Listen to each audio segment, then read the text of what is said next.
Bismillahirrahmanirrahim. Assalamualaikum warahmatullahi wabarakatuh.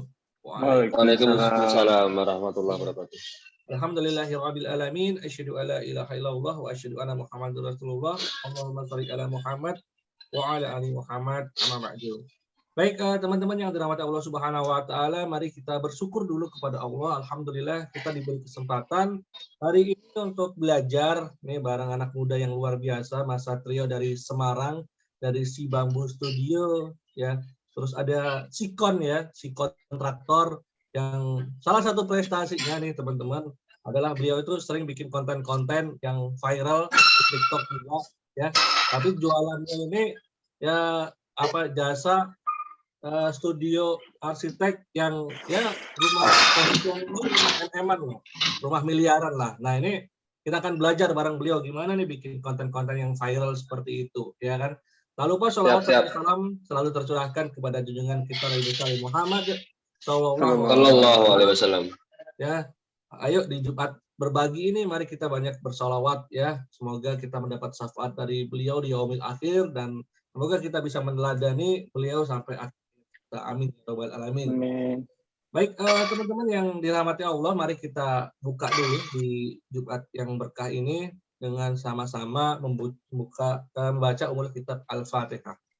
Bismillahirrahmanirrahim. Alhamdulillah.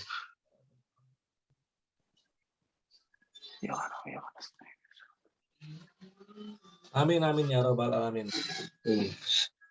Baik, teman-teman, hari ini nanti kita akan ada sedikit materi dari Mas Satrio akan menampilkan, tapi nanti kita akan banyak diskusi. Jadi selama materi silakan teman-teman menuliskan ya apa saja yang pengen ditanyain, apa saja yang pengen di-sharingin. Nanti kita akan ada sesi talk show, jadi bisa raise hand ya. Cara raise hand-nya teman-teman nama dulu ya, kemudian pertanyaannya apa atau diskusinya mau apa ya, nanti silakan nanti saya bukakan forum untuk diskusi karena hari ini sebenarnya banyak diskusi untuk kita juga dapat feedback juga, bukan sekedar satu insight dari Mas Satrio saja, tapi mungkin di sini ada teman-teman yang punya insight ketika menggarap konten digital marketingnya atau konten media sosialnya, punya insight-insight yang luar biasa, bisa juga di-sharingkan di forum ini gitu. Untuk itu kita berikan kepada Kang Satrio. Monggo Kang Satrio. Ya, baik. Bismillahirrahmanirrahim. Assalamualaikum warahmatullahi wabarakatuh. Waalaikumsalam. Ya, alhamdulillahirabbil alamin. Wassalatu wassalamu ala asyrofil anbiya'i wal mursalin sayyidina Muhammadin wa ala alihi washabihi ajmain. Amma ba'du. Alhamdulillah ya, puji syukur kita panjatkan kepada Allah Subhanahu wa taala yang memberikan kita kenikmatan sehingga hari ini saya diminta untuk bisa mengisi di teman-teman Bisyarah ya. Alhamdulillah. Salam semoga tetap tercurah kepada junjungan kita Nabi besar Muhammad SAW, yang mana nanti kita menantikan syafaat yaumil akhir. Amin ya rabbal alamin. Baik teman-teman semua, perkenalkan nama saya Satrio Dwi Ananda. Bisnis sekarang itu ada 3 ya teman-teman semua. Sekarang kita di Biro Arsitektur. Yang pertama yaitu adalah Si Bambu Studio ya, sebagai biro arsitektur. Lalu kemudian yang kedua itu ada di kontraktor ya, yaitu Sikon ya. Yang ketiga itu ada di Siriors ya, itu adalah interior rumah. Jadi memang kenapa dibagi 3, memang dalam hal membangun rumah itu banyak orang yang terlibat gitu ya. Jadi dan kalau misalkan arsitek, kenapa sih rata-rata arsitek itu nggak mau bangunin sekalian gitu kan? Memang kita terbentur dengan yang namanya undang-undang. Nah sehingga dari kecelakaan itulah yang memang kita bisa bikin 3 bisnis sekaligus gitu. Nggak sekaligus sih, karena waktunya lama juga bikin itu. Nah itu sedikit perkenalan teman-teman semua ya. Barangkali nanti bisa main-main nih ke Instagram kita, ke YouTube kita, atau enggak di TikTok kita. Baik ya, hari ini langsung saja saya mau menyampaikan sedikit materi mengenai beberapa konten viral gitu ya. Memang diminta nih sama Mas Alfian ya, untuk ngisi tentang temanya yaitu konten viral gitu ya. Konten viral itu sebetulnya saya juga sampai sekarang kalau diminta atau ditanya gimana sih caranya bikin konten viral ya, jawabannya paling apa ya, nggak tahu gitu ya. Nggak tahu, kita nggak tahu tuh dari 7 konten yang udah kita crafting gitu kan, itu tuh mana sih yang akan menyebabkan viral gitu ya. Kalau misalkan benar-benar pasti viral itu kita nggak tahu benar ya. Seperti apa konten viral itu. Tapi kalau misalkan ditanya rumusnya konten viral itu apa? Nah, diantaranya adalah nanti yang akan kita jabarkan gitu. Nah, sedikit ini aja prolog ya, bahwa kita hadir sekarang di dalam era bisnis digital ya. Artinya kalau ketika kita masuk ke dalam anatomi bisnis digital ya seperti ini gitu loh. Kita nge-grab sebanyak mungkin traffic ya. Terus kemudian dari grab banyak traffic itu ya bisa dari TikTok, Instagram, YouTube ya. Dari sana itu mereka tuh mau diarahin kemana nih ya, mau ke website, mau ke landing page, mau ke WA langsung gitu loh. Sampai kemudian mereka itu jadi pembeli. Nah, kalau misalkan di zaman sekarang itu aja nggak cukup ya. Tapi kita ketika udah beres membeli, kita memberikan pelayanan yang baik atau nggak, ngerawat kliennya atau nggak. Nah, ini juga jadi PR ya. Karena kita juga harus memberikan experience yang luar biasa ketika mereka tuh menikmati produk-produk kita. Sehingga mereka itu beli lagi, atau nggak merekomendasikan kepada temannya gitu. Kalau nggak keluarganya, kalau nggak orang-orang terdekatnya gitu. Nah, terus kemudian nggak cukup sampai kemudian memberikan experience yang baik ya, di service dengan baik, tapi kemudian gimana caranya agar mereka itu menghasilkan profit dengan memberikan pendukung atau pembela-pembela daripada brand kita. Itu harus kita lakukan gitu loh, sehingga memang kita bikin komunitas ya gitu. Ada komunitas ini, komunitas mobil, komunitas foto digital, komunitas ya banyak sekali ya yang emang benar-benar mendukung brand tersebut gitu loh, brand tersebut. Nah, itu yang harus kita lakukan ya di anatomi bisnis digital gitu secara sederhananya. Nah, mungkin kita nggak akan bahas semuanya ya. Kita akan bahas mungkin di sini ya yang di pertama, bangun sebanyak mungkin traffic, karena ketika kita semakin banyak traffic yang kita dapatkan, itu insya Allah orderan pasti ada gitu. Orderan itu pasti ada, atau pemesanan itu pasti ada ke kita. Justru kalau sebaliknya, kalau misalkan kita itu nggak bangun traffic ya, di zaman sekarang itu pasti kita sepi gitu ya. Sepi, nggak ada sama sekali yang menghubungi. Nah, kalau dulu mungkin di-guide dengan promosi-promosi, tapi sekarang itu di-guide-nya dengan konten ya. Jadi nggak orang tuh sekarang semakin sulit untuk kita jualin gitu loh, apalagi mereka adalah pelanggan yang serba tahu sekarang itu ya. Makanya gimana caranya kita membuat sebuah konten yang mana ini bisa menggait orang menjadi calon pembeli kita gitu ya. Gitu. Oke, ini sedikit overview aja ya, bahwa ini adalah channel YouTube Si Bambu ya. Saat ini itu sudah di-subscribe oleh 290.000 orang. Target kita sih pengen menjadi channel terbesar untuk solusi hunian di Indonesia yang menghadirkan setiap rumah punya cerita ya. Jadi kita itu di YouTube itu nggak pernah jualan ya. Di YouTube itu kita hanya menceritakan tentang rumah gitu. Menceritakan tentang rumah itu seperti apa, karena setiap desain yang kita keluarkan itu menarik gitu loh. Jadi ada kisah-kisahnya gitu loh. Misalkan ada kisah orang yang bertemu suami istri ya, sepasang suami istri yang bertemu karena sebuah alat musik yang namanya piano. Nah, itu kita kisahkan bagaimana bentuk piano itu hadir di dalam rumah gitu ya.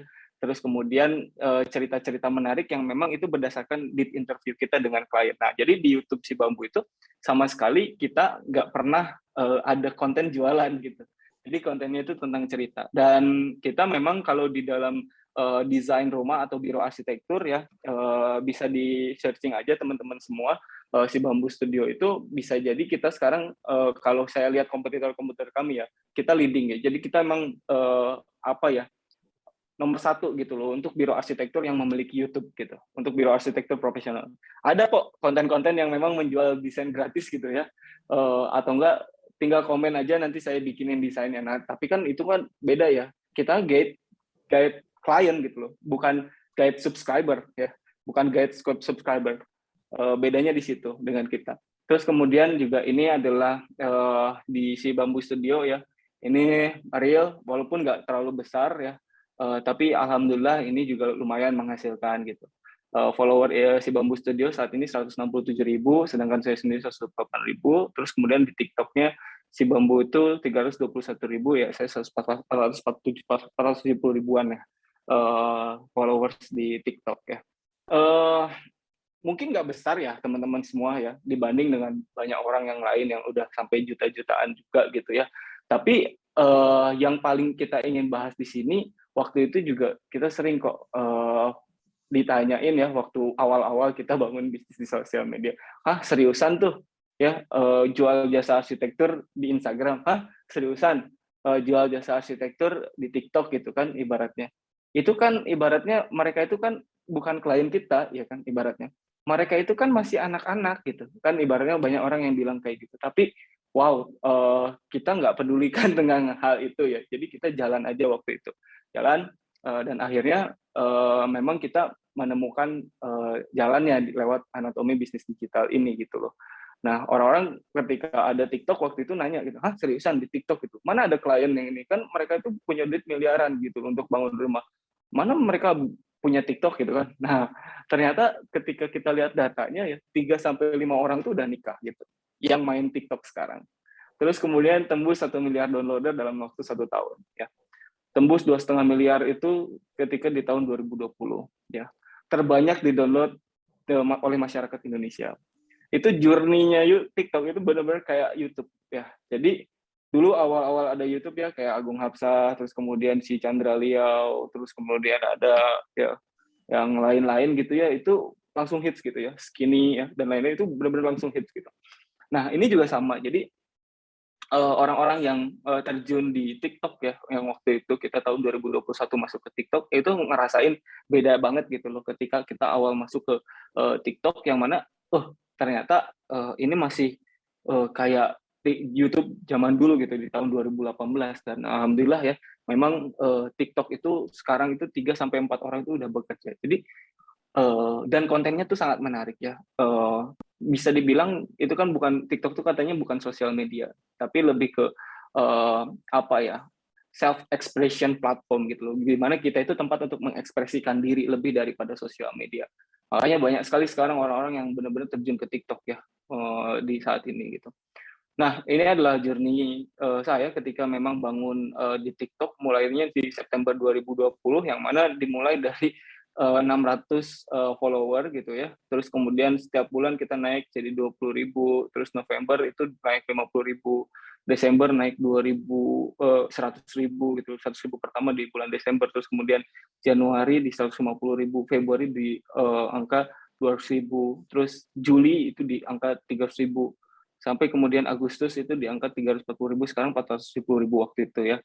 Nah, ini gimana caranya agar bisa kayak gini? Ya, nanti kita akan paparkan coba apa aja yang kita mainkan untuk bisa sampai kayak gini gitu. Terus kemudian menarik gitu loh, karena ketika saya mulai main sosial media, karena kan baru-baru ya sebetulnya saya main sosial media itu, dulu itu memang ya baru tahun 2020 akhir ya main sosial media. Instagram juga waktu itu juga ya cuman sekedar posting aja ya, nggak sampai serius banget gitu.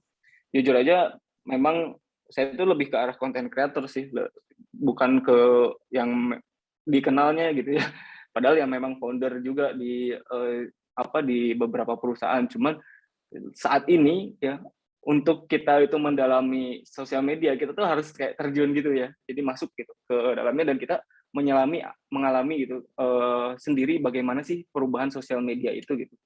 Jadi kalau sekarang itu anak-anak marketing kan di Sibambu ada ya sekitar 10 orangan. Nah, itu tugasnya bikin konten. Dan saya sendiri itu ya bikin konten juga gitu loh. Tapi bisa jadi kita tuh sama mengalami hal yang sama atau enggak kita tuh malah kompetisi gitu ya. Ibaratnya, kamu tuh kok nggak perform itu karena apa? Karena saya mengalami yang kayak gini-gini. Dan itu bisa di-share jadi enaknya ke teman-teman. Nah, teman-teman semua ya harus kita ketahui bahwa zaman sekarang itu udah berubah ya. Dulu Instagram itu adalah platform untuk konten-konten berupa foto ya, berupa foto. Makanya kalau teman-teman semua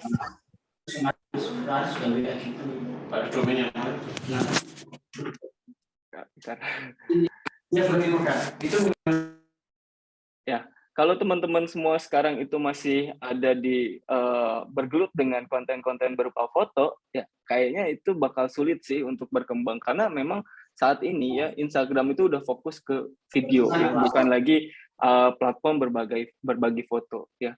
Karena sekarang itu yang memang bisa kita guide traffic itu di reels ya, bukan di fotonya gitu. Walaupun foto ya beberapa masihlah ada. Cuman kalau misalkan masih bikin carousel, sekarang itu udah jarang sekali orang bikin. ngelihat itu. Jadi lebih ke reels ya. Jadi kalau misalkan presentasinya juga ya untuk dilihat orang, reels itu lebih jauh banget ya berkembangnya. Dulu waktu adanya reels itu ya itu kebetulan ya bahwa saya udah mulai video gitu ya. Karena basicnya waktu itu basicnya waktu itu udah main di YouTube kan ibaratnya. Nah, saya membawa video ke Instagram. Lalu kemudian di Instagram dites gitu kan dengan musik-musik ala TikTok. Waktu itu benar-benar beda banget ya. Perubahannya yang video itu reach-nya lebih besar daripada yang foto gitu. Nah, terus kemudian kita coba ke TikTok dan TikTok juga sama gitu ya. Nggak ada sekarang upload gambar gitu, udah jarang sekali orang nonton kayak gitu. Karena memang perkembangan infrastrukturnya juga udah mulai ya. Maksudnya di sini di Indonesia sendiri kan ibaratnya 4G juga udah masuk gitu. Jadi memang udah saatnya sih yang namanya konten-konten video itu menghiasi layar 5 inci kita gitu ya. Nah, teman-teman semua sampai sekarang ya perlu ada di bocor suaranya. Sampai saat ini ya si Bambu Studio, si Riors, terus kemudian si Cons ya, itu budget marketingnya itu nol marketing ya. Jadi kita mendapat proyek dari mana? Ya. Jadi selama dari tahun 2019 ya, 2019, 2020, 2021, 2022 ya, artinya saya udah 4 tahun tidak mengeluarkan budget iklan, gitu. Nggak sama sekali gratis gitu loh. Dan kita dapat klien itu dari traffic konten yang udah kita bikin ya. Nah ini adalah ini adalah reach daripada TikTok si Bambu Studio ya, bulan Juni sampai Juli itu 14 juta reach-nya gitu ya, 14 juta. Ya, kalau misalkan teman-teman aku nanya ya, kalau ngiklan ya ke orang-orang digital marketing gitu ya, ke orang-orang digital marketing, apa sih budget yang kita keluarkan untuk menggait 1 juta traffic, dia bilang. Ya, itu kalau dihitung kita itu kalau misalkan 14 juta itu budget marketingnya sekitar 500 jutaan. Sekitar 500 juta itu keluar untuk bisa menggait traffic 14 juta. Itu. Nah, artinya kita secara gratis kalau kita bisa bikin konten yang bagus, maka kita bisa dapetin itu secara gratis. Dan alhamdulillah dari tahun 2019 sampai sekarang kita belum pernah ngiklan gitu loh. Belum pernah ngiklan yang memang ngeluarin budget sampai 10 juta, 20 juta itu kegedean buat kita ya. Tapi kita fokus untuk bagaimana caranya mengembangkan konten yang bisa menggait banyak traffic ya. Dan ini adalah analisis saya ya di bulan Mei ya itu meraih reach-nya itu sekitar 15 juta. Ya. Jadi kalau misalkan digabungkan ya akun saya dan akun si Bambu ketika digabungkan itu 30 juta reach gitu. Reach-nya 30 juta. Artinya kalau misalkan kita ngiklan di platform tersebut gitu ya, di berbagai platform sosial media, kita tuh udah ngeluarin budget 1M gitu. Spend budget 1M untuk bisa bikin konten-konten viral gitu loh. Nah, seharga itukah gitu, seharga itulah yang memang kita harus bayarkan. Nah, ini teman-teman semua ya kenapa memang di zaman sekarang itu konten yang kuat ya. Dan Pak B itu pernah bilang ya bahwa zaman sekarang itu ya membuat konten lebih sama pentingnya dengan membuat produk ya.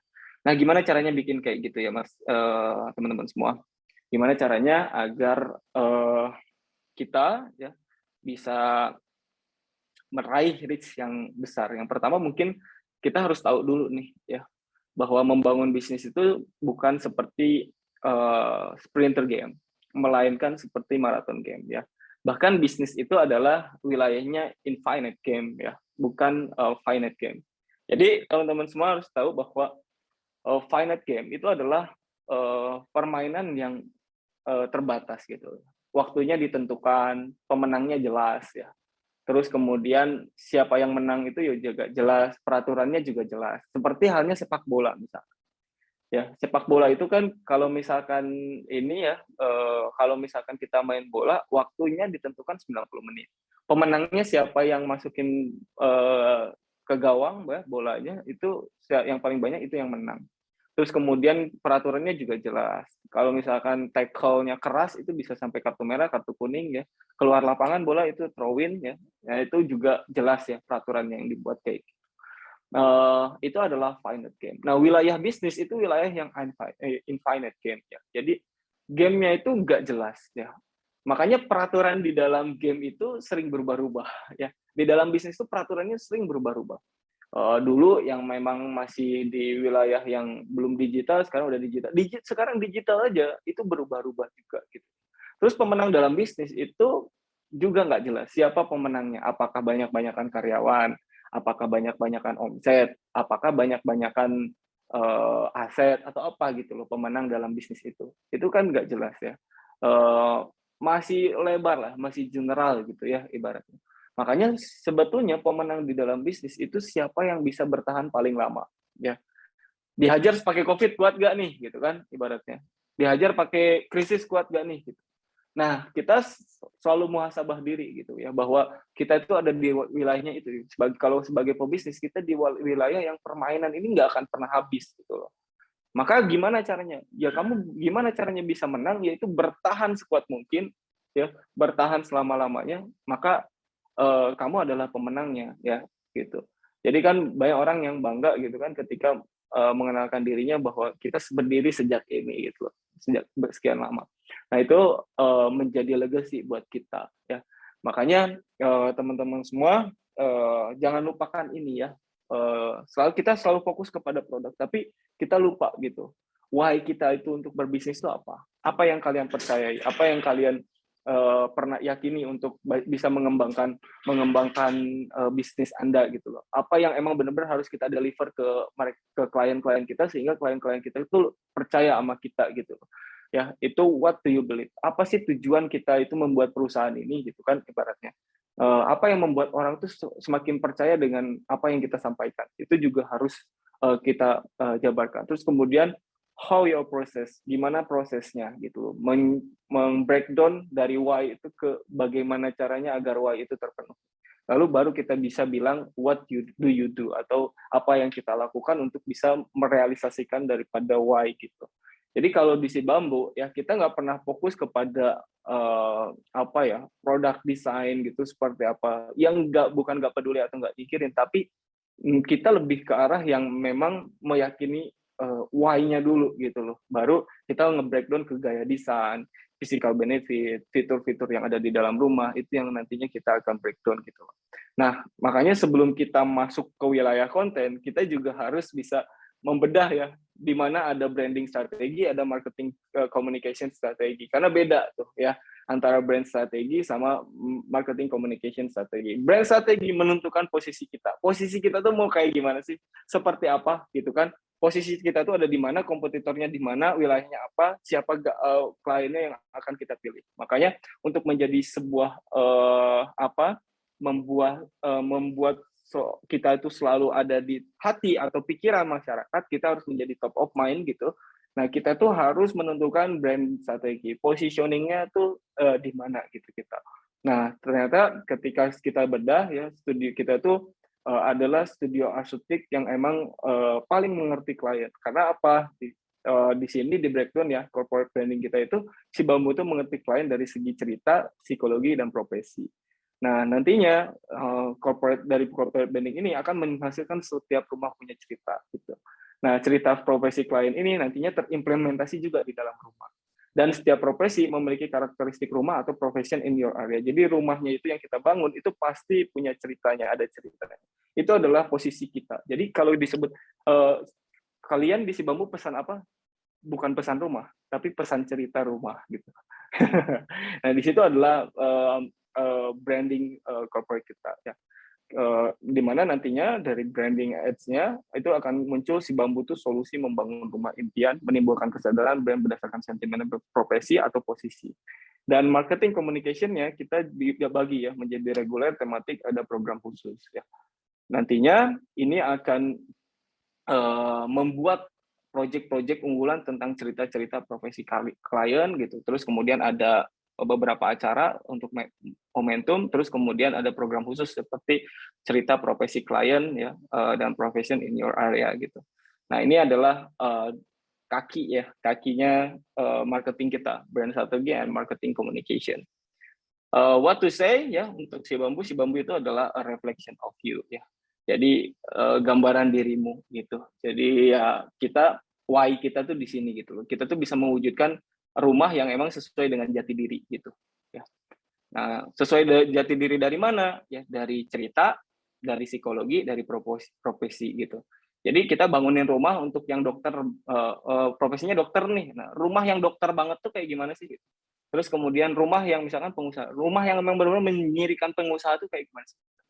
Rumah yang menyirikan tentang seorang musisi itu kayak gimana sih? Nah, itu ada rumahnya. Makanya kita bikin rumah Angga Chandra. Angga Chandra itu kan YouTuber ya. Kita ada bentuk kayak diamond play button-nya gitu. Nah, kayak gitu deh jadi bentuknya. Psikologi gimana? Psikologi itu menghadirkan apa ya? Nuansa di dalam rumah berdasarkan rasa seperti nyaman, indah, luas, tenang gitu. Nah, itu adalah psikologi. Kalau story tadi ada kisah-kisah yang menarik. Misalkan pertemuannya ada di alat musik yang namanya piano, terus kemudian ada yang bertemu karena di waktu SMA gitu. Nah, itu dijadikan kisah untuk guideline desain untuk sebuah rumah gitu. Makanya si bambu itu a reflection of you gitu. Dan kita percaya bahwa rumah adalah aku gitu loh. This is who I am gitu. Nah, ini yang kita komunikasikan teman-teman semua selain di TikTok konten dan lain-lain, tapi branding juga penting ya. Jadi lebih ke ini ya, kayak kesannya memang eksklusif ya. Kita tahu bahwa kita menyasar target yang menengah ke atas, jadi kemasan yang kita bikin ya harus eksklusif juga ya, gitu. I'm productive ya, rancang rumah eksklusif untuk para eksekutif gitu. Seperti itu kata-katanya. Terus big things happen in your home, plan a new good idea for business gitu dan lain-lain. Nah, ini adalah Filsopos untuk si Bambu Studio, teman-teman semua ini sedikit share ya. Ini bisa nyala nggak ya? Bentar. Ini yang kita komunikasikan ya. Nyala nggak? Nyala nggak, Mas Alfian? Belum nyala. Oh, udah. Okay. Udah.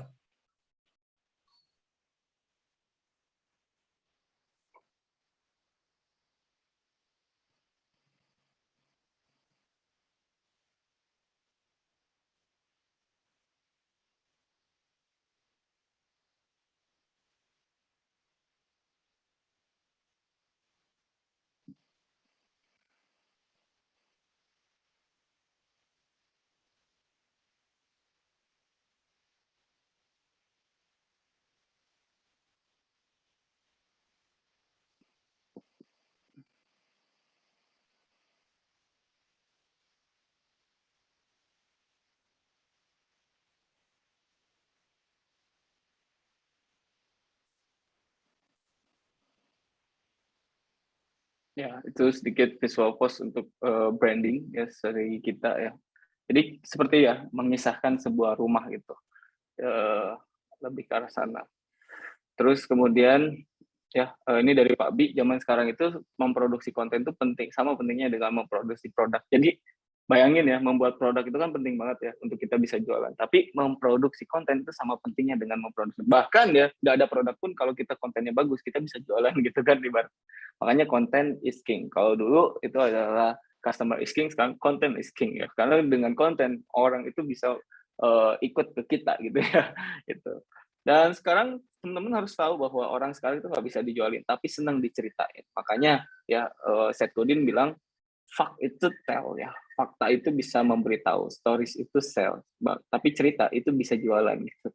Dan people do not buy goods and service, they buy relation and story and magic gitu ya. Jadi orang itu nggak beli barang juga jasa, tapi dia tuh beli relasi, beli cerita, sama beli sesuatu yang memang bisa bikin magic. Magic itu kayak macam kita pakai barang itu tapi kayak kita lebih ganteng gitu. Nah itu kan magic. Padahal kita tuh orang jelek gitu. Misalnya, sorry, kita nggak pakai, kita tuh nggak kayak banget. Tapi kalau misalnya kita pakai barang tersebut, kita tuh kayak jadi dianggap kaya gitu. Nah itu juga itu magic ya.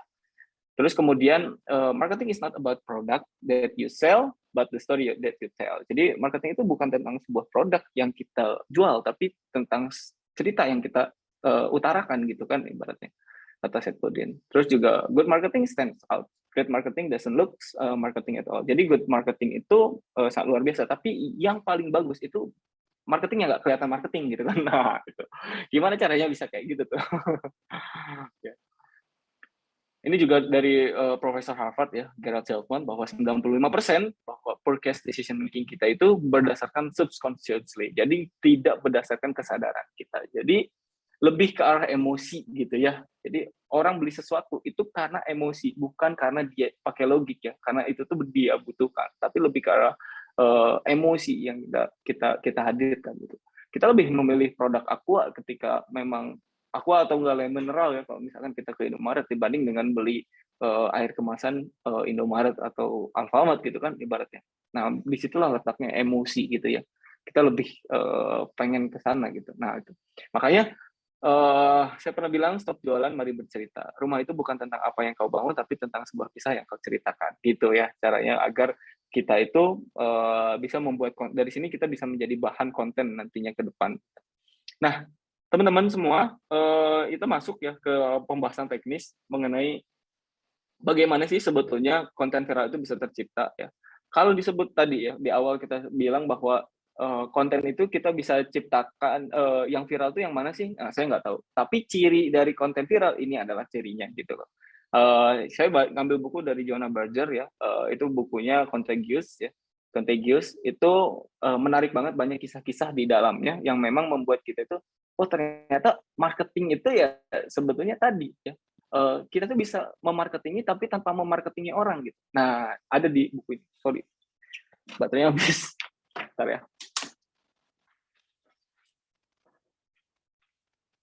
Nah di antaranya adalah ini ya steps ini ya. Yang pertama mungkin kita sebut dengan yang namanya social currency, yaitu membuat orang lebih keren ketika melihat video kita. Atau enggak mata uang sosial ini lebih ke arah yang orang itu kan nggak mau dilihat bodoh gitu, pengennya dilihat pintar. Orang juga nggak mau disebut sebagai orang yang tidak mampu, pengennya tuh orang tuh disebut sebagai orang mampu. Makanya fenomena flexing itu pasti viral gitu kan, ibaratnya. Ya kita beli Lamborghini misalkan dari Tokopedia ya pasti viral lah ibaratnya. Itu kan gila banget tuh. Nah, kayak gitu. Jadi itu ada mata uang sosial yang ditimbulkan di sana. Makanya kenapa sih artis-artis itu selalu aja viral ya konten-kontennya? Karena memang memiliki social currency ya. Mereka ya dulu ya waktu zaman YouTube ini Andre Taulani misalkan beli mobil ini, Baim Wong, Raffi Ahmad dan lain-lain tuh wah beli mobil-mobil kayak gitu ya pasti viral ya. Karena itu ada efek social currency di sana gitu. Terus yang kedua itu ada triggers ya. Apa pemicu yang bisa membuat kita lebih dikenal? Misalkan ini kan lagi apa ya kemarin KDRT misalkan Rizky Bilar. Nah kita tuh mengambil trigger misalkan Rizky Bilar gitu ya. Rizky Bilar untuk apa? Untuk kita jadikan sebuah konten gitu. Guys tahu nggak sih KDRT gitu yang dilakukan oleh Rizky Bilar? Nah kita langsung menyebutkan kenapa sih tidak bisa terjadi KDRT itu. Padahal kita nantinya jualan tentang buku ya misalkan ke lainnya itu tentang buku apa ya menjelaskan tentang buku keharmonisan rumah tangga misalkan gitu ya. Itu kan bisa ya. Jadi triggers itu selalu ada. Nah ini teman saya ya selalu memainkan triggers. Jadi apa yang lagi diperbincangkan oleh publik itu benar-benar dikaitkan dengan itu. Selalu ada sudut pandang menarik memang sih untuk bisa kita bikin sebuah konten yang viral ya. Terus kemudian ada emosi. Nah, ini penting teman-teman semua ya. Hal apa yang membangkitkan emosi ketika melihat video kita. Jadi kemarin saya nonton videonya Gita Wirjawan sama Yuval Noah Harari, di situ disebutkan bahwa sebenarnya gampang di era sosial media saat ini. Tinggal kita tekan tombol buttonnya aja gitu. Buttonnya apa? Yang pertama itu adalah kemarahan, kebencian, terus kemudian ada lagi yang namanya ketakutan. Ya, kita jual itu aja dulu. Jadi bikin orang marah, bikin orang takut, sama bikin orang emosi ya, bikin orang tadi apa sih marah, terus kemudian bikin orang takut sama bikin orang benci gitu sama kita ya, bikin orang benci itu pasti viral gitu. Nah itu cara jalan pintas tapi jangan dicoba ya guys. Itu bercanda. Tapi memang kalau misalkan kita bikin konten-konten yang bersifat emosi ya, emosional ya, bikin marah, bikin sedih ya, itu pasti beberapa viral gitu. Terus kemudian ada publik ya, bagaimana konten yang dibuat itu menghasilkan bukti sosial ya. Itu jadi melibatkan ke publik. Terus kemudian ada practical value. Apa manfaat yang ketika mereka itu mengkonsumsi daripada video kita. Yang terakhir itu adalah stories ya. Cerita apa yang dimunculkan, mereka bisa tahu tentang apa yang kita perjuangkan. Gitu. Nah, kita bedah ya, social currency, yaitu mata uang sosial. Buat orang itu merasa istimewa ya ketika ngelihat video kita. Buat orang itu makin gagah, eksklusif, kaya, tampan, keren, merdeka, romantis, kasih sayang gitu. Dengan kita ya menyebar biasanya gini ya, nyebarin konten yang TEDx ya misalnya, TEDx gitu, atau enggak Pak Gita Wirjawan atau enggak siapa Simon Sinek gitu kan ya di story kita itu dia tuh pengen terlihat sebagai orang itu sebetulnya ya, pengen terlihat bahwa oh gue tuh intelek, oh gue tuh adalah akademisi, oh gue tuh adalah orang-orang yang memang pengusaha gitu loh. Jadi share-share tentang tips membangun bisnis ya misalkan kayak gitu. Nah ini adalah social currency. Nah gimana caranya kita bikin orang itu ya terlihat gagah ketika menonton video-video kita gitu loh. Nah itu adalah social currency. Mereka orang-orang itu tidak mau ya terlihat miskin gitu, tapi pengen terlihat kaya gitu. Pasti orang itu seperti itu gitu. Terus kemudian triggers ya. Trigger adalah pemicu yang dirancang oleh lingkungan dan menciptakan pemicu itu baru dengan menghubungkan gagasan kita. Nah, pemikiran terbaik cenderung muncul di ujung lidah. Jadi triggers itu adalah sebuah pemicu yang dirancang untuk bagaimana caranya itu tuh sesuai dengan ide kita. Misalkan tadi ya bahwa ketika ada kasus Rizky Bilar misalkan kayak gitu ya. Nah, itu kita selalu hubungin ya trigger itu dengan bagaimana sih caranya agar kita mendesain rumah yang ada keharmonisan di dalam keluarga. Makanya setiap kamar itu ya pintunya menghadap ke ruang keluarga. Sehingga ketika keluar dari kamar-kamar sendiri itu kumpulnya di ruang keluarga. Nah, itu adalah salah satunya gitu ya. Ada trigger. Misalkan waktu kemarin ada Ratu Elizabeth kan meninggal ya. Nah, kita selalu hubungkan ada triggernya. Tahu nggak sih guys, istana Buckingham itu kayak gimana gitu. Nah, itu adalah ciri konsep rumah apa ya, rumah klasik. Padahal kita lagi ada berita tentang bagaimana seorang ratu itu meninggal, tapi kita selalu hubungkan dengan kita punya produk gitu kan, ibaratnya gitu ya. Triggers itu selalu nempel di sesuatu fenomena yang memang lagi hits gitu, diperbincangkan oleh masyarakat kita. Nah, itu juga sangat bisa viral. Apalagi kita yang pertama bikin konten itu, ya pastilah gitu. Makanya kecepatan juga penting dan momentum. Nah, itu dapetin momentumnya yang sulit ya. Emosi ya, we care, we share. Bagaimana kita menciptakan pesan atau gagasan yang membuat orang tuh merasakan sesuatu ya. Secara alami konten yang menular biasanya membangkitkan emosi tertentu. Yaitu tadi marah, benci, terus kemudian ketakutan, bikin orang takut. Nah, itu kita harus mengobarkan apinya gitu ya. Semakin besar tingkat kemarahan orang tuh semakin banyak di-share orang ya. Gitu. Semakin kayak misalkan kasus Sambo ya. Sambo itu kan ibaratnya bikin orang tuh marah gitu. Dan saat benci misalkan kayak gitu ya. Jadi mereka tuh itu pasti viral gitu. Karena ada emosi dalamnya. Nah, pertanyaannya kan semua produk tuh kayaknya nggak ada emosinya gitu. Nanti tuh kita bisa jawab ya. Saya tuh nggak bisa nih, karena produk saya itu produk jasa nih. Gimana caranya ya ada emosinya kayak gitu? Wah, nanti kita akan jawab lah ibaratnya. Publik ya bersifat umum, makin sih makin do ya, menunjukkan lebih ke sekedar kecenderungan manusia meniru. Sulit bagi kera itu meniru sesuatu tanpa melihatnya. Kita perlu merancang produk yang mengiklankan diri dan menciptakan sisa perilaku yang meninggalkan jejak.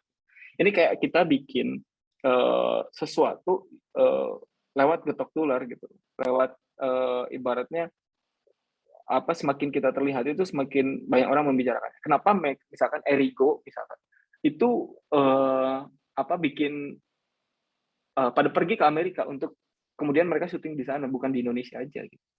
Nah, karena tadi publik ya, kita butuh seorang keterikatan publik yang memang kita tuh pengen dibicarakan gitu loh di luar negeri. Oh gila ya, itu produk udah bisa ada di New York Fashion Week gitu kan. Nah, New York Fashion Week itu adalah triggersnya.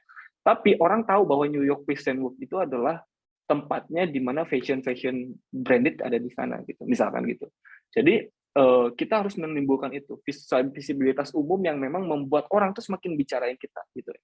Semakin bicarain kita itu kan nggak habis waktu Arif Muhammad bagi-bagiin Vespa ya, bagiin Vespa itu Prep Studio ya, teman-teman tahu itu nggak habis tuh Arif Muhammad itu selalu dibicarakan gitu, karena memang giveaway-nya Vespa gila kan, seperti itu.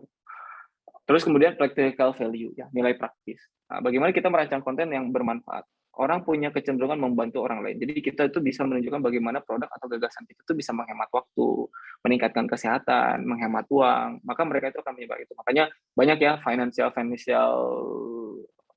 konsultan itu sekarang itu kan mereka bikin konten kan gimana caranya agar menghemat di kala krisis gini-gini ini kan pasti viral tuh kan di zaman sekarang sedang hits lah ibaratnya konten-konten seperti itu. Terus kemudian meningkatkan kesehatan. Gym itu ya di TikTok sekarang itu by research sekarang itu tentang kesehatan tentang nge-gym aja itu tinggi sekarang ya tingkat ininya tingkat reach-nya ya. Jadi orang tuh lebih ke arah bagaimana caranya agar gerakan-gerakan gym itu bisa dilakukan oleh mereka gitu ya. Latihannya apa aja. Nah, itu juga practical value ya bagian daripada itu.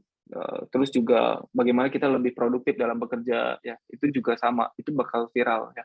Bahwa ini adalah nilai praktis ya.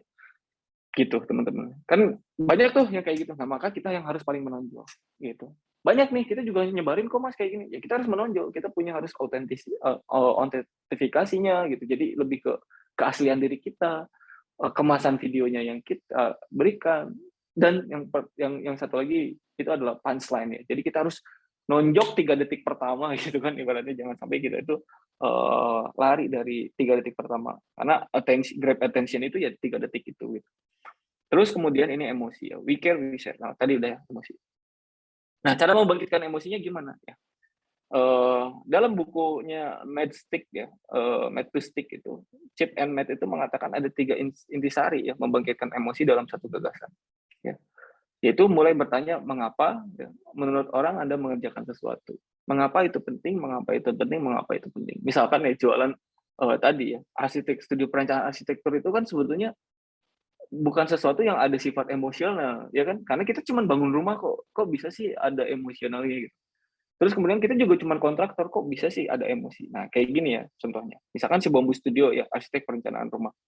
Kenapa sih arsitek itu penting? Nah, kita nanya ya. Karena orang ingin membangun rumah yang indah ya. Kenapa orang ingin melakukannya? Supaya mereka bisa tinggal dengan aman dan nyaman bersama keluarga. Kenapa orang ingin jawaban itu? Karena mereka dan keluarganya bisa mengawali dan mengakhiri cerita penuh dengan rasa bahagia. Nah, sekarang kan jasa arsitek lebih emosional tuh. Jadi nggak cuma jualan tentang rumah, tapi ada cerita ya. Jadi di rumah itu kan sebetulnya awal dari cerita bahagia gitu kan ibaratnya. Awal kita sedih. Intinya cepat selama perjalanan hidup gitu. Jadi nggak kita nggak harus bahas rumah, tapi bahas keharmonisan keluarga ya bahas pendidikan anak juga bisa masuk di dalam rumah karena itu rumah gitu kan ibaratnya. Nah, kita masuk lewat situ gitu. Ini lebih jadi konten-konten kita itu lebih emosional daripada kita terus jualan gitu. Orang juga makin ini apa sih? Pasti jualan. Lu kan kalau ngomong pasti jualan gitu. Ngomongnya jualan lagi orang bosen sama kita. Tapi kalau kita memberikan edukasi sama mereka tentang sesuatu yang berharga di rumah gitu kan, itu bakal mereka tertarik dengan apa yang kita ciptakan, apa yang kita share gitu ya, seperti itu. Nah, teman-teman tahu sendiri kan, yang namanya Google itu kan sebetulnya sebuah perusahaan apa? Search engine lah ibaratnya. Search engine mana ada emosi ya ibaratnya. Search engine tuh ya tinggal kamu ketikin di situ juga nggak akan ada emosionalnya ya. Search engine-nya jualannya kayak gitu, tapi enggak ya. Jadi Google itu juga bikin video tentang emosionalnya dia. Jadi cara marketingin untuk Google juga keren gitu loh, menarik ya untuk kita cermati bahwa search engine gitu loh. Kan banyak ya teman-teman yang programmer gitu, jasa SEO, jasa apa gitu, jasa web design gitu. Itu kan cuma kayak ngejual jasa web design, jasa SEO ya kita nggak akan terkenal kalau kayak gitu. Tapi nih, Google aja search engine ya, sebuah perusahaan search engine itu bisa melakukan hal kayak gini dan ini murah banget ya, murah banget uh, memproduksi video seperti ini. Nih kita tonton ya teman-teman bareng-bareng.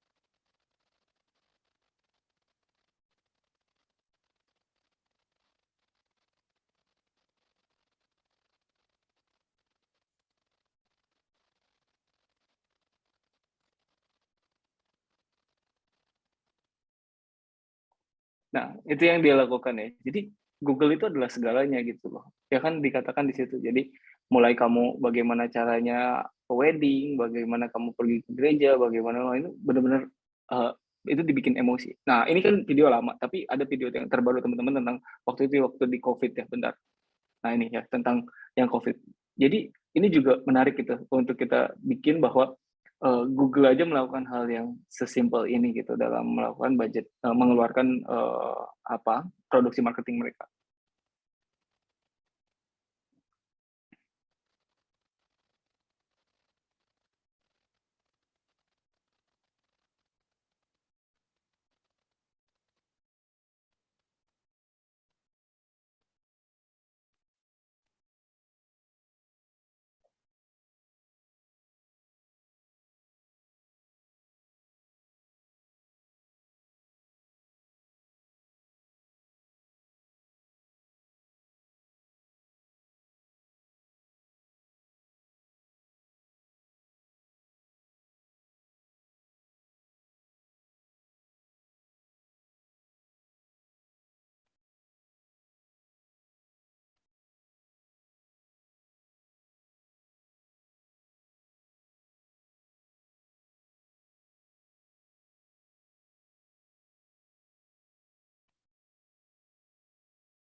Kayak gitu ya.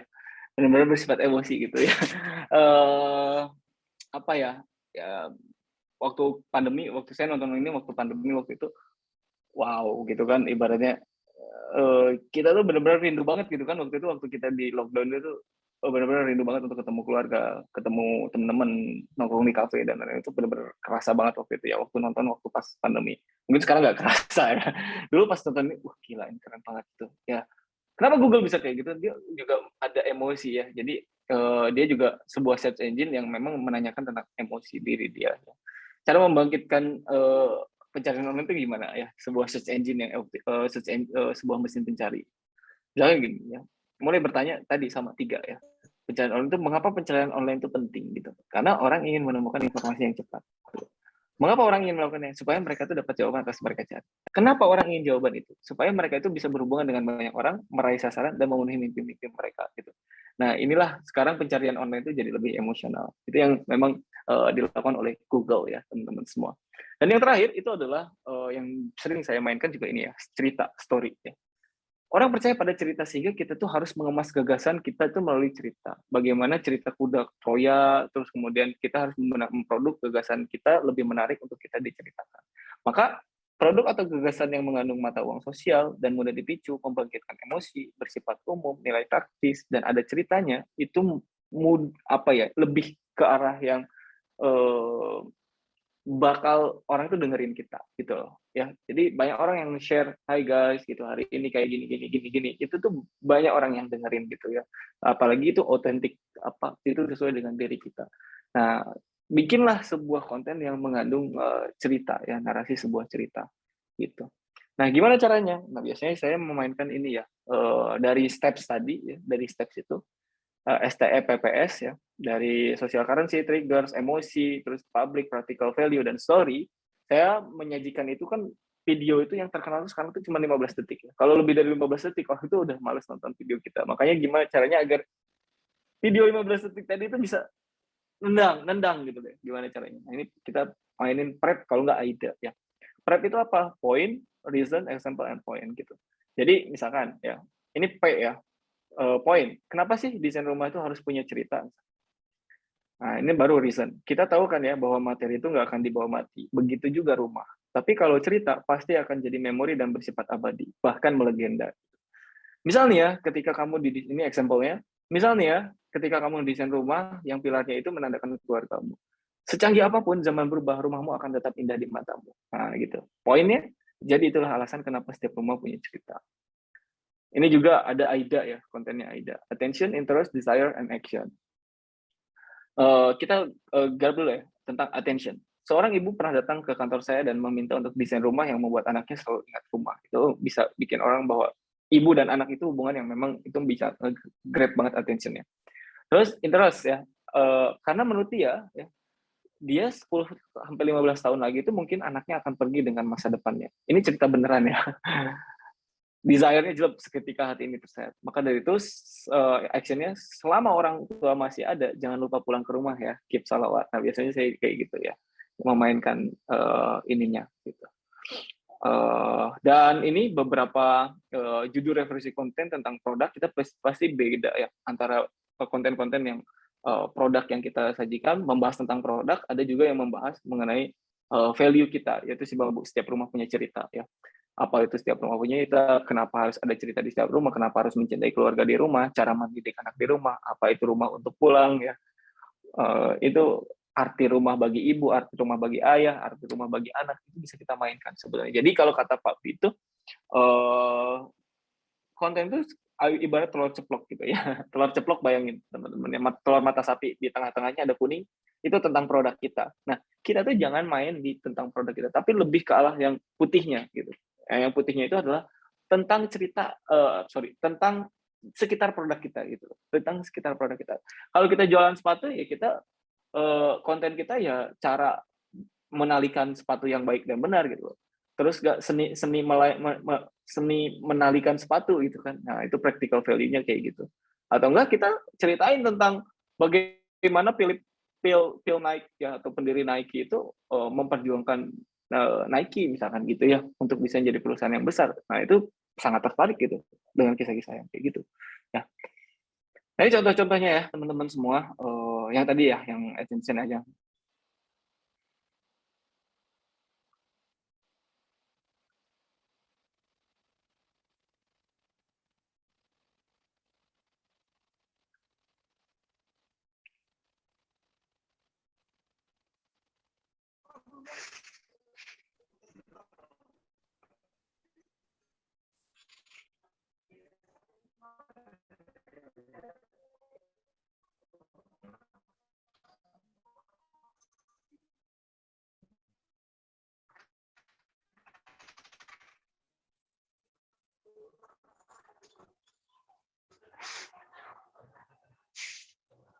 Nah, itu kayak gitu. Jadi nyeritain tentang tadi ya hubungan antara anak dan orang tua gitu. Jadi ada klien yang datang ke saya itu pengen anaknya itu 10 sampai 15 tahun tuh masih ingat tentang rumah gitu ya, teman-teman semua.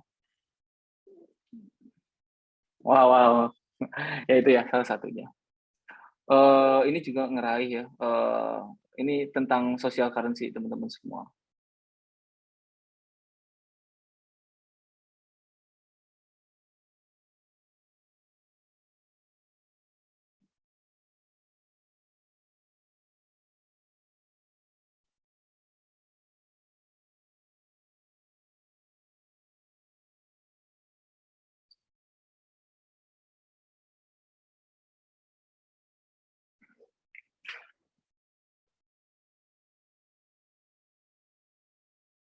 Nah itu ya. Ini 2,6 juta lumayan juga nih.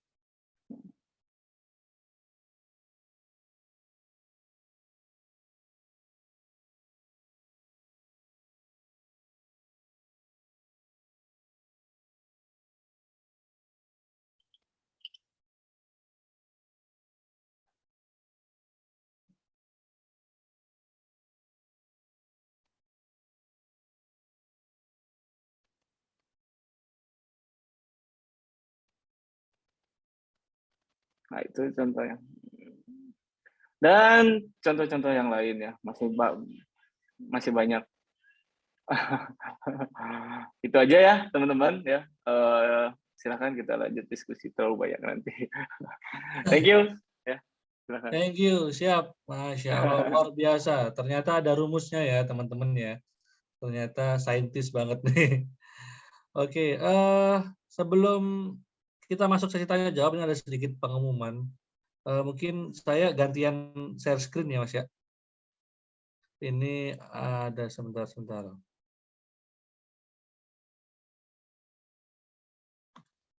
Oke.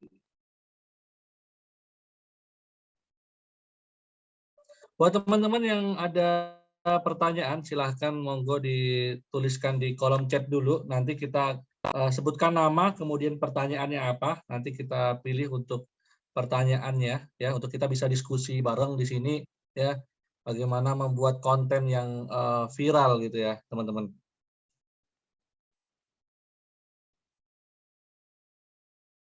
Oke, ini sedikit pengumuman, poster utamanya belum jadi ini baru preview aja. Jadi insya Allah kita di Desember tanggal 5 itu ada event teman-teman namanya Spasi Sekolah Pengelola Sirkah. Jadi ceritanya gini teman-teman. Jadi selama 2 tahun terakhir ini kan Bisaroh ini lagi keliling Indonesia untuk banyak ketemu ya teman-teman para investor yang memang udah aware riba ya, dan nggak mau nitipin duitnya ke instrumen-instrumen investasi yang memang berbau riba tadi, yang goror maisi riba. Mereka udah nggak mau masukin ke deposito, ya ke reksadana, walaupun itu juga ada saham syariah dan lain sebagainya, mereka udah nggak mau. Cuma mereka memang butuh tempat untuk investasi juga sebenarnya. Investasi ya untuk bisa menitipkan dananya. Nah, memang kesulitannya ternyata tuh bukan mencari investornya. Investor tuh banyak ternyata yang sudah aware riba, yang pengen nih punya instrumen tanpa riba. Cuma ketika mereka menitipkan dananya ke pengelola-pengelola sirkah yang memang nggak amanah, akhirnya duit mereka itu zonk juga, nggak muter akhirnya. Nah, maka dari situ akhirnya kita diskusi nih bareng teman-teman untuk bagaimana bikin yang namanya Spasi. Jadi Spasi ini adalah sekolah pengelola sirkah. Ya, ini mencetak para pengelola sirkah yang memang amanah, kompeten dan juga profesional. Nah, salah satu circle yang kemarin kita temuin ya, yang sudah siap untuk berinvestasi di sini ada Kang Dewa. Kang Dewa yang ini baru kita mau dampingin ini Mas Hanafi Rais ya, dengan keluarganya Pak Amin Rais. Ini sudah juga mulai kemarin ini udah mau kontrak dengan kita untuk pendampingan juga. Beliau ada pendampingan sirkah. Nah, beliau juga sudah ikut kemarin Spasi yang batch 1 ya. Nah, ini yang batch 2 akan kita buka lagi 5 hari full bersama para pembicara yang luar biasa, teman-teman. Salah satunya ada mentor kita, ada Mas Yoyo ya. Beliau akan ngomongin tentang bagaimana mengelola 97 cabang dengan 4.000 karyawan dengan omset 1,5 M per malam. Per malam ya, teman-teman ya. Jadi beliau akan banyak cerita dan kabarnya dia akan launching bukunya cuma di Spasi ini ya. Beliau lagi bikin buku ini didampingin oleh Syafaat Markom ya, akan di launching di acara Spasi. Dan nanti juga ada praktisi sirkah yang sudah 25 tahun bersirkah, yaitu ada Ustadz Condro dan juga Pak Andika ya, Richard Miko. Beliau itu praktisi sirkah, 25 tahun sirkah di dunia markom, marketing communication. Nah, beliau akan juga sharing bagaimana ya tentang branding dan juga tentang finansial, nanti akan sharing beliau. Termasuk ada juga nanti Pak Chandra. Pak Chandra ini dia ketua X-Bank, 20 tahun di bank dan fokus banget di mitigasi resiko. Nah, beliau akan ngajarin kita untuk bagaimana bikin proposal sirkah yang menarik ya, dan memang bisa menggait investor. Nah, insya Allah beliau akan sharing di situ. Nah, salah satu ya prestasi beliau sekarang ada 20.000 ya jamaah X-Bank, kemudian pernah menggelontorkan dana sampai 9 triliun waktu saat di bank. Jadi mitigasi resikonya cukup kuat.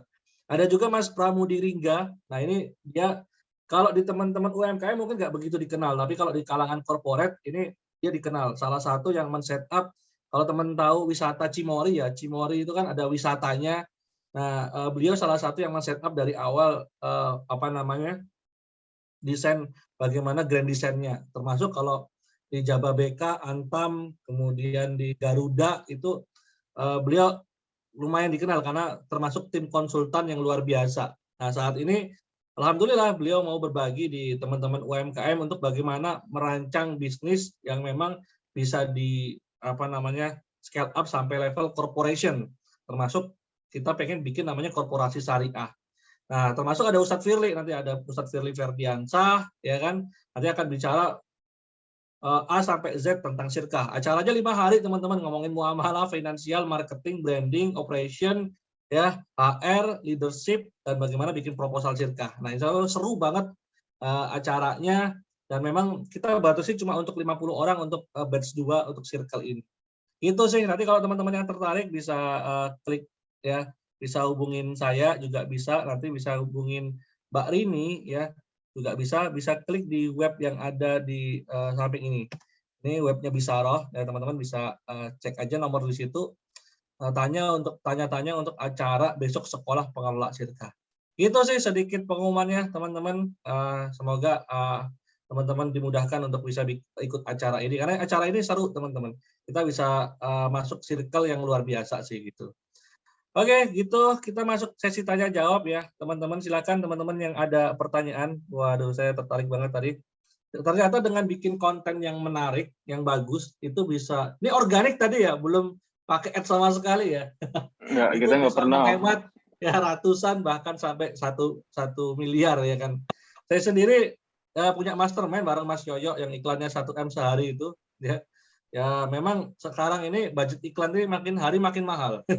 Apalagi Betul. ketika ads kreatif kita atau konten kita ini langsung hard selling, konten-konten yang memang jualan. Ya memang semakin hari semakin mahal itu budgetnya untuk dapetin ya audien yang conversion, tipe-tipe conversion. Tapi mungkin kalau tipe-tipenya engagement atau awareness itu mungkin bisa diturunin lagi. Nah dengan cara teman-teman bikin konten yang benar-benar viral, habis itu diiklanin mungkin jauh lebih keren. Tapi ini seru nih, di hari ini luar biasa ya. Mas Satrio cerita tentang bagaimana beliau bikin konten dan belum ngeluarin ads sama sekali ya. Ini udah kayak Tesla ya. Tesla kan kemarin ketika di otomotif ads itu dari TikTok sampai ke Instagram, Google dia nggak ngeluarin budget iklan sama sekali. Tapi budget iklannya banyak dia bikin ke public relation. Ternyata di timnya Elon Musk tuh punya tim public relation yang mana biasanya viralnya itu ada di Twitter ya, di Twitter kemudian diliput media-media dan akhirnya jadi pembicaraan di banyak forum. Ya kalau kita lihat kan Tesla kalau nge-launching sebuah produk ataupun Elon Musk nih launching sebuah produk itu pasti viral ya. Dan mereka memanfaatkan buzzer-buzzer Twitter termasuk bagaimana diliput media itu. Jadi luar biasa sih. Kita bisa masuk sesi diskusi. Oh, ini udah ada yang masuk. Masya Allah. Kita masuk sesi tanya jawab. Ada Bang Habibmu ya. Rata-rata dari 1000 views ada berapa leads masuk, Mas? Wah, ini biasanya orang ads nih. Ya kan langsung tanya. Dari 1000 view berapa ads, berapa lead yang masuk? Ya. Ke WhatsApp ya berarti ya. Lead ke WhatsApp. Langsung jawab. Ya. Ya. Kalau view-nya 1000 kayaknya kurang dikit gitu. Karena memang bukan hard selling ya. Bukan yang memang langsung jualan gitu ya ibaratnya, tapi soft selling. Ya kalau di waktu itu pernah kok kita kalau yang 7 juta aja ya, dari yang 7 juta reach misalkan ya dalam 1 bulan itu yang menghubungi bisa sampai 700-an gitu. 700 lead ya. Itu dari 7 juta reach 7.000 700 ya, ya. 700 ya. Tapi memang itu yang memang udah benar-benar tertarik ya. Maksudnya bukan yang cuma tanya doang harga, tapi memang udah dikasih penawaran harga. Jadi memang bakal sibuk banget tuh marketingnya gitu. Kalau yang rata-rata aja deh, kalau misalkan nggak benar-benar nggak ada konten yang membuat kita itu wah ini performa banget nih kayak misalnya 14 juta. Taruh deh kita waktu perform masih di 2 juta misalkan reach-nya dari satu akun. Itu aja udah 300-an gitu. Udah 300-an orang yang menghubungi kita. Yang bikin penawaran mungkin bisa sampai 60-70 penawaran desain rumah gitu. Kan desain rumah harganya juga lumayan gitu. Jadi nggak perlu terlalu banyak lead-nya gitu sebetulnya. Karena memang bukan jual barang yang kayak macam kayak base HP misalkan kayak gitu. Nah kalau kayak gitu mungkin ya butuh banyak lead ya, bener nggak? Kalau yang bangun rumah kan 70 juga udah, lumayan itu 70 rumah. Dapat order 70 itu udah jos lah. Oke. Banget, Itu jos banget. siap menjawab ya Bang Habib. Jadi karena produknya ini memang jasa dan bukan produk yang impulsif, mudah untuk orang beli ya, sekali lihat ikan langsung beli. Jadi memang tidak perlu banyak-banyak lead. Tergantung bisnis modelnya sebenarnya. Itu termasuk produk yang dijual. Oke, ada tanggapan mungkin dari Bang Habib? Ya, kalau tidak ada kita lanjut lagi. Ini ada di pertanyaan kedua dari Pak Arpatonis Bekasi. Ya, Arpatonis Bekasi. Ikut nanya Mas Satrio, untuk keterangan konten video lebih bagus pakai suara atau tulisan? Nah ini tadi, ini mungkin buat dubbingnya ya. Tadi dubbingnya kan kalau kayaknya ciri khasnya si Bambo ini ada banyak kan ke tulisan ya, tulisan dan juga ada musik gitu. Mungkin ada yang pakai dubbing juga gitu ada ya. Lebih baik Ya, mana? ada. Jadi kalau misalkan suara kita bagus ya, kita bisa pakai suara kita gitu ya untuk kita bisa ini. Makanya si Bambu itu kan kalau di YouTube bagus. Kita juga udah mulai kok voice over YouTube-nya itu ke ini ya, ke konten-konten reguler di Instagram dan TikTok gitu. Udah mulai ke sana. Kalau misalkan nggak bagus nih suara kita, bisa pakai kok suara Google gitu ya. Suara Google tentang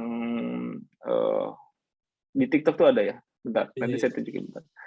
Jadi kita misalkan Ini tuh sering gue denger tuh. ya kan? Iya. Nah, ini kan bisa ya ini sorry ya. Ini ada misalnya TikTok nih. Ini ada tulisannya misalnya cara mendesain rumah gitu kan. Kelihatan nggak sih teman-teman semua? Iya. Iya kan? Nah, ini tinggal diklik aja, itu ada text to speech gitu. Nah, dia tuh bisa langsung cara mendesain rumah gitu. Dia itu bisa ngomong gitu. Jadi bisa ngomong gitu. Ininya. Cara mendesain rumah. Iya kan? Cara mendesain rumah gitu. Jadi kalau misalkan nggak bagus, pakai itu aja udah banyak kok yang viral pakai itu gitu kan. Ibaratnya pakai platform yang digunakan oleh TikTok untuk tap to speech gitu kan ada. Banyak juga yang viral. Kalau misalnya suara kita nggak bagus, nah tergantung gitu ya. Jadi kalau misalkan kita bagus di voice over nih, kita bisa grab attention lewat itu, gas gitu ya. Kenapa enggak gitu kita pakai suara kita sendiri, karena suara kita bisa jadi otentik atau menjual. Bahkan ya orang yang menonton si Bambu dan kita dapat orderan itu karena suara pengisi suaranya. Saya tuh seneng banget ya katanya sama si Bambu. Pengisi suaranya enak banget gitu. Ibaratnya pengisi suaranya enak banget. Sampai ada yang bilang, wah ini suaranya kayak pagar kehidupanku dia bilang gitu. Jadi ya, ada suatu kelebihan gitu. Kalau misalkan suara itu kita bagus ya udah kita pakai itu. Tapi bagus mana masih lagi tergantung, bener nggak? Masih nggak bisa ditentukan. Siap. Oke. Bisa dipastikan. Siap. Ini ada pertanyaan spesifik dari Gamis kami. Izin tanya Kak, kalau untuk jasa penyelenggaraan umroh misalnya, jasa umroh biar viral untuk konten yang menarik, baiknya seperti apa Kak selain ads? Terima kasih. Nah ini mungkin studi kasus.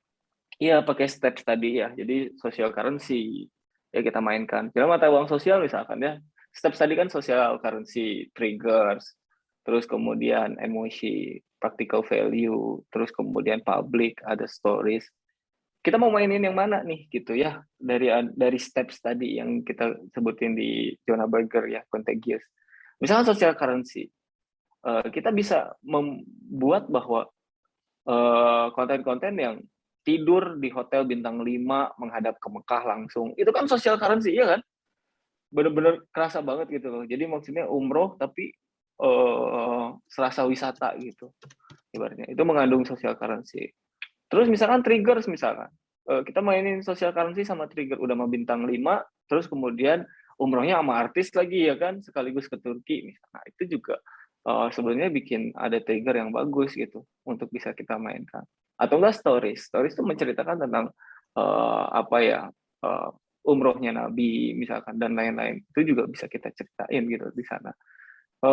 Intinya segala sesuatu itu bisa tercipta karena tadi ada rumus steps tadi gitu. Dan gimana caranya agar steps itu bisa masuk ke dalam copyright kita ya, itu dengan rumus PrEP dan AIDA tadi itu. Oke, siap, menarik. Dan ini ada pertanyaan juga Mas Satrio, ini buat izin bertanya, kalau perusahaan arsitek ya, jasa arsitek itu personal branding si arsitek atau company brandingnya yang didahulukan untuk membuat konten yang memang viral, exposure-nya banyak. Iya. Jadi kalau si Bambu itu memang udah scale up ya. Jadi tadinya cuma satu arsitek gitu. Tapi kalau misalkan arsiteknya cuma satu, terus kemudian desain rumahnya 10, ya besoknya tipes gitu kan ibaratnya. Jadi si Bambu itu ya banyak arsitek gitu. Jadi perusahaan yang terdiri dari 10 arsitek ya. Banyak arsitek di dalamnya, banyak arsitek yang terlibat. Nggak cuma arsitek ternyata di dalamnya. Ada orang digital marketing, ada orang ekonomi, ada orang hukum. Ya, sekarang udah jadi perusahaan memang udah banyak sekali yang masuk jadi tim kita gitu kan ibaratnya. Maka yang di branding itu ya tetap corporate-nya gitu, bukan personalnya. Adapun saya sebagai founder dari si Bambu itu hanya sebagai content creator aja gitu. Meramaikan dunia persilatan sambil ngetes-ngetes gitu. Ini apa ya yang baru gitu kan.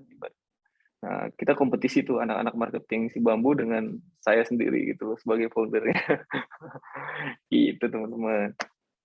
Siap, siap. Oke, kejawab ya Mas ya. Siap. Oke. Ini ada dari Mbak siapa nih? Redmi. Redmi. Cara live biar banyak penontonnya gimana? Pernah ngelakuin live, Mas? Live Satrio. pribadi ya, kalau misalkan live di si Bambu juga udah pernah. Cuman kayak live yang memang jualan langsung, kita nggak pernah gitu. Jadi kita mau jualan apa live di langsung gitu. Ya kalau misalkan jasa konstruksi sama ini gitu. Nah, itu belum kita coba sih.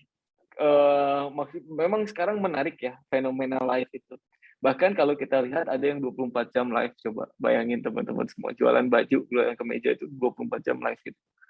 Wow sih itu gitu kan. Dan yang saya lihat memang ya ketika live yang banyak ke saya itu ya misalnya jualan audio ada ya yang tentang bedanya mic ini sama mic ini gitu kan, headset ini sama headset ini, terus kamu tinggal keranjang kuning, elektronik ya, terus kemudian baju ya, parfum dan lain-lain. Yang saya lihat kenapa itu bisa banyak karena memang sekarang itu yang live itu benar-benar ngocol gitu. Ngocol tuh ya beda dari yang lain. Misalkan gini, ada loh satu tiktokers ya yang udah jutaan followernya itu, dia itu ngomongnya kasar banget ya.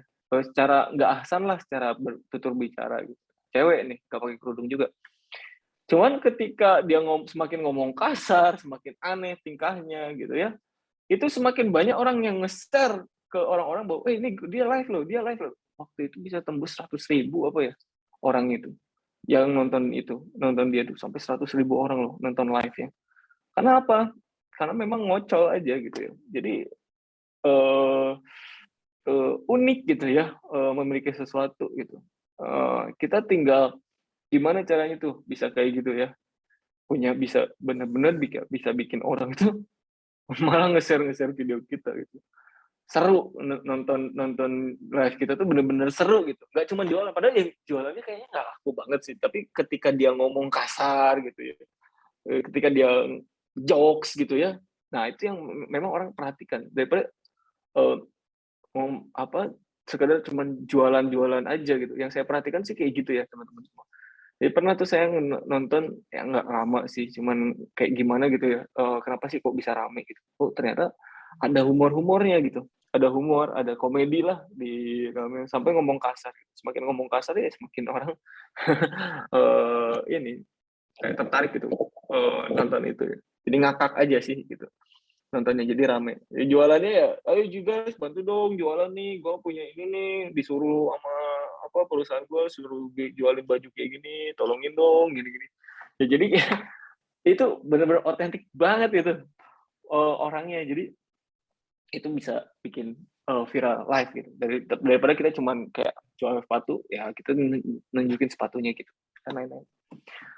Itu yang saya perhatikan ya teman-teman berdasarkan intuisi. Oke, siap. Terima kasih Mas Rio. Ini ada pertanyaan juga dari Mbak Muzazara. Ya, kalau menggunakan sound yang sedang tren sekarang ditambah hashtag juga, apakah bisa membuat konten viral? Bagaimana penggunaan sound nih? Sound Iya, benar. Ya. yang Sound lagi yang sound sedang lagi viral. ya itu salah satu yang sound itu masuknya di trigger gitu ya. Jadi ketika sound itu viral, kita pakai sound itu, itu bakal nambah traffic kita. Ya. Apalagi kita pemenang sound ya. Wah, itu saya ngerasain tuh. Jadi di Instagram itu sound itu belum masuk ya. Sound itu belum masuk. Nah, kita tuh jadi yang pertama. Nah, ketika orang membuat reels ya dengan sound yang sama dengan saya. Nah, maka dia akan sound-nya itu akan menandakan ini ada audio asli daripada kita. Nah, itu benar-benar bakal bisa bisa bisa menambah traffic-nya kita gitu, reach-nya kita. Dengan kita itu membawa sound yang memang lagi viral gitu ya. Jadilah orang yang pertama memviralkan sound-sound itu gitu. Bener, itu bakal kerasa banget ya. Khususnya saya pribadi gitu, khususnya saya pribadi dalam perusahaan, ngerasain ketika kita nggak pakai sound yang viral, ya kita akan biasa aja. Tapi ketika kita pakai sound yang viral, ya udah itu bakal uh, ya lumayan lah gitu kan, ngikutin gitu reach-nya, bahkan FYP gitu kan ketika kita pakai sound-nya viral yang tadi gitu. Saya benar-benar setuju kalau ini. Jadi 90% setuju bahwa sound itu bakal menambah traffic yang besar terhadap konten kita. Siap, siap. Oke, ini ada dari Mas Didi Eko Purno ya. Waktu awal menerapkan pola steps, ada kesulitan nggak, Kak? Ya, sampai akhirnya bisa terbiasa. Nah, ini ngomongin habit nih berarti. Gimana caranya? Ini kan sesuatu yang baru. Misalnya teman-teman, wah ada ilmu baru nih namanya step. Ngawalinnya pasti tentu banyak kesulitan yang nggak langsung. Jago nih. Itu dulu di awal-awal Kakak Satrio gimana nih Ya, ya, ya. ngawalin itu? Ya, yang paling bisa di ini itu nemuin nyambungin pola sih sebetulnya ya kan ya. Dari why kita itu bisa jadi sebuah konten gitu. Nemuin pola itu ya. Nah, nemuin pola itu dengan terus melakukan ya. Terus melakukan. Tadi benar kata Mas Alfian bahwa bentuklah habits yang terus kemudian ketika nggak FYP, ketika reach-nya nggak bagus, ya jangan pernah putus asa, terus coba aja. Terus nyoba, ya insya Allah itu bakal ada nemuin jalannya gitu ya, teman-teman semua. Kalau komposisinya, kesulitannya sih sebetulnya nemuin polanya aja sih, sebetulnya nyambungin ininya ya, nyambungin kata per katanya. Kalau bisa mengandung rima gitu loh, yang memang membuat kadang juga beat ya, beat sound itu bakal ngaruh juga ya. Jadi beat sound masuk tuh ketika kata-katanya pas gitu.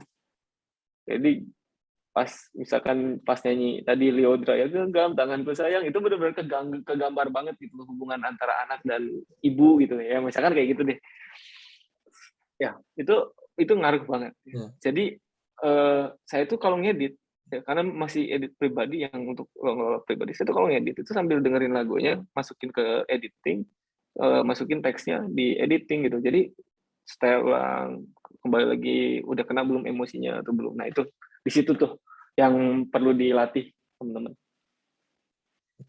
Seru-seru. Itu berarti mending bikin skrip dulu ya kayak tadi ya, yang kayak why Benar. mengapa itu Benar. lebih enak kalau kita bikin skripnya dulu, terus dicoba untuk dituangkan baik dalam bentuk tadi tulisan maupun dalam bentuk sound dan lain sebagainya. Benar. Ya. Ya, kumpulin bahannya dulu. Jadi Ya. bahan-bahan baik itu video, skrip, audio, itu kumpulin semuanya. Baru kita benar-benar bisa jadi ya, video 15 detik, tapi saya bikinnya 2 jam. Bisa, ya. Tapi jangan sampai overthinking kayak gitu ya, guys. Jadi memang kita harus tahu minimum efektif dose-nya kita. Nah, kalau kita pengen memang bagus banget gitu ya, belum tentu kan bagus, menurut kita itu belum tentu bagus kayak ketika diserahkan ke netizen kan. Berarti kan kayak gitu kan. Nah, jadi setidaknya kita udah coba untuk posting hari ini. Itu yang paling penting, teman-teman. Ya.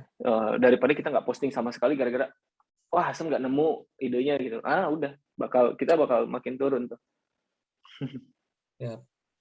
Oke, ini ada lagi pertanyaan dari Kak Bunga Permata. Sharing bangun tim kontennya dong, Kak, ya. Komposisinya apa aja nih kalau di sana ya, untuk awalnya paling minim itu berapa kalau buat ngawalin tim konten? Oke. Paling minim ya, aku lupa ya, paling minim ya. Tapi kalau sekarang yang pertama Ini minim ya, copywriting. Jadi copyright itu penting banget ya. Jadi dia yang ide nulis. Tapi copywriting itu harus ada yang namanya strategi. Ya, harus ada strategiknya. Jadi nanya nanti yang mengkurasi ini adalah biasanya strategi. Terus yang nentuin jadwal itu manajer konten. Ya, manajer konten. 3 tuh. Terus kemudian yang nentuin jadwal manajer konten diolah oleh graphic designer atau sekarang tuh si Bambus tuh sosial media ya itu dikelola oleh graphic designer. Jadi sosial media plus sosial media spesialis plus desain grafik ya konten desain grafik gitu. Jadi kita biar ramping desain grafik sekaligus sosial media. Jadi dia bisa ngedit video juga, bisa ngelola sosial media, bisa balas DM juga gitu kan ibaratnya. Yang paling penting sih itu sih ya. Jadi sosial media spesialis ya, orang yang ngelola sosial media kita, terus manajer yang menentukan waktu-waktunya, di direct oleh strategi, lalu kemudian ditulis ininya sama copyright gitu. Nah, 4 orang ini penting banget ini paling minim ya, paling minim ini gitu di setiap perusahaan. Siap. Oke. Oke, ini pertanyaan terakhir mungkin ya karena udah mau Jumatan, teman-teman. Nah, idealnya upload konten berapa kali dalam seminggu? Pak, ini teknis banget nih. Setiap hari. Ya. Setiap hari ya Setiap kalau hari. bisa. Setiap hari. Jangan sampai enggak gitu. Enggak boleh kelewat, harus itu. Kita di mobil dimanapun ya, kita harus bikin konten sesibuk tapi jangan lupa ya ada harus ya kayak gitu juga. Ke konten aja ya mikirin, tapi ke harus sedekah enggak. Oke, siap. Ya. Oke, teman-teman, mungkin karena ini waktunya sudah jam 10.38 karena Jumat ini waktunya pendek ya. Ada teman-teman yang dari luar pulau juga, dari Makassar mungkin udah mau Jumatan ya kan. Mungkin kita akhiri sesi hari ini. Nanti insya Allah seru-seru, teman-teman bisa follow Instagramnya di Si Bambu Studio ya Mas ya. Si Bambu Studio ada, teman-teman bisa follow Instagram, TikTok juga ada ya. Bisa di-share di chat mungkin Kang untuk sosial medianya. Teman-teman juga bisa follow Instagramnya bisarah.id ya untuk dapat info-info kelas-kelas di Jumat Berbagi.